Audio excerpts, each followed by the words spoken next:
Ada bekas gigitan dan lebam pada jenazah Dante. Tamara Tiasmara akui sengaja lakukan. Seprotektif itu emang lebay, emang teman-teman juga bilang Tamara tuh lebay sama anaknya tuh lebay. Kita di konteks perlindungan anak siapapun itu, termasuk juga keluarga terdekat ya, di dalam undang-undang perlindungan anak itu sangat jelas gitu ya.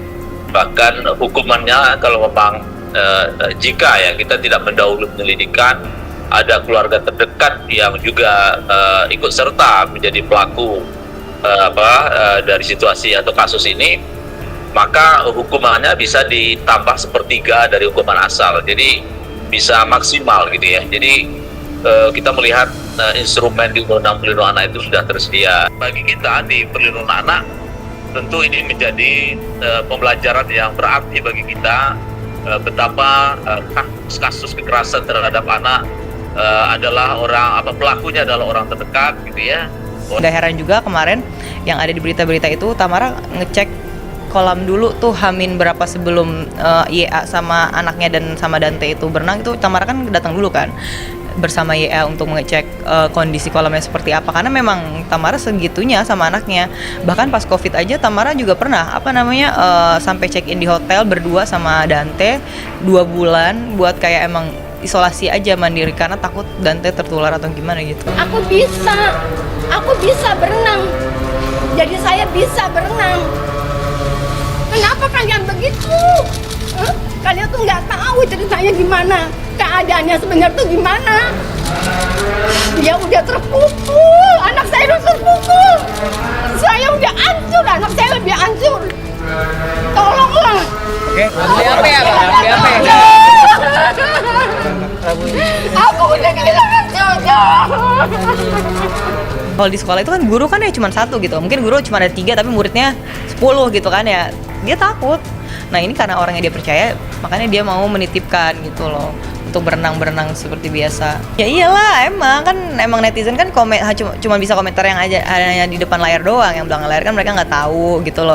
Sedih-sedihnya Tamara nggak tahu, mau aku posting emang kesedihannya kan aneh gitu ya. Menurut aku sih ini sesuatu hal yang janggal banget.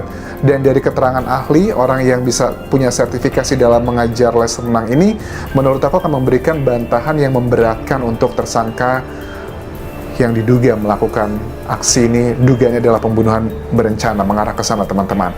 Nah kemudian juga alasannya ngakunya bahwa dia melatih pernafasan dengan melakukan nyelem-nyeleman. Ini adalah bahasa yang ada di BAP, berita acara pemeriksaan. BAP itu adalah tulisan yang ditulis oleh penyidik yang merupakan verbatim dari tersangka. Ditulis semuanya, kemudian ditandatangani pada akhirnya nanti. Dan ini akan menjadi salah satu bagian yang akan diserahkan ke kejaksaan, dan jaksa akan menulis surat dakwaan dan disidangkan. Ketika dibenamkan waktunya beda-beda, ini tadi yang membuat penyidik itu bertanya-tanya, apa yang terjadi? Kok waktunya berbeda-beda? Aneh banget. Apa karena ketidakprofesionalan? Apa karena ada indikasi memang Dante sudah mau dihabisi seperti itu? Untuk proses penyelidikan dan termasuk juga pengembangan, tentu kita harus tunggu ya, dan kita berharap semua pihak, termasuk juga keluarga besar, kemudian di TKP ya, masyarakat yang menyaksikan, memberikan informasi-informasi sekecil apapun ya kepada kepolisian agar kasus ini bisa secara terang benderang untuk melihat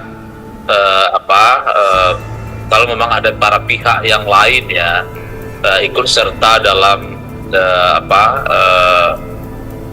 proses atau dalam kematian Dante ini. Ada CCTV ya sebelum Dante renang gitu beberapa hari sebelumnya. Adilnya, pokoknya tersangka itu minta hukuman seberat-beratnya. Saya minta itu aja. Saya fokus ke Dante, saya minta seadil-adilnya, saya minta tersangka hukum seberat-beratnya, itu aja.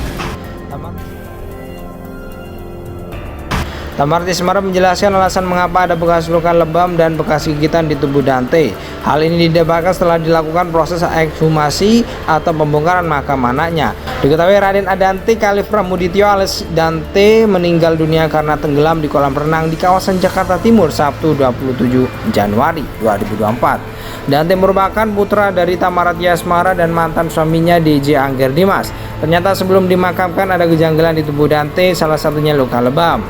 Tamara Tiasmara lantas mengungkapkan alasan dari penyebab luka lebam di tubuh Dante sebelum dimakamkan.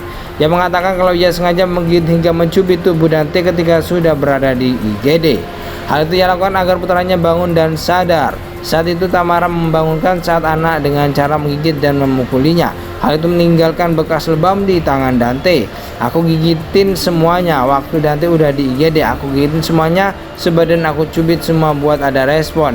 Itu niat aku pukulin semuanya, pokoknya mau bangunin Dante niatnya.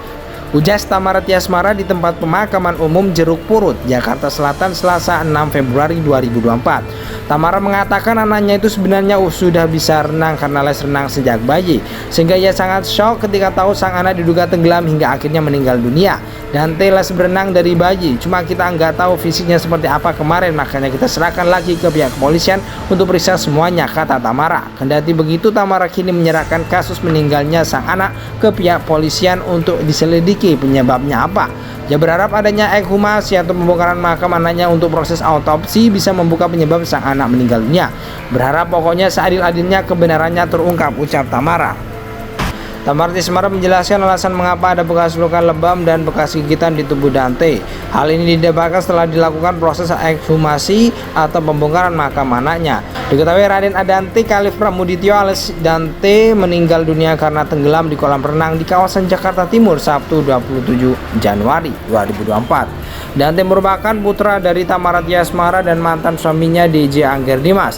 Ternyata sebelum dimakamkan ada kejanggalan di tubuh Dante, salah satunya luka lebam. Tamara Tiasmara lantas mengungkapkan alasan dari penyebab luka lebam di tubuh Dante sebelum dimakamkan. Ia mengatakan kalau ia sengaja menggigit hingga mencubit tubuh Dante ketika sudah berada di IGD. Hal itu ia lakukan agar putranya bangun dan sadar. Saat itu Tamara membangunkan saat anak dengan cara menggigit dan memukulinya. Hal itu meninggalkan bekas lebam di tangan Dante.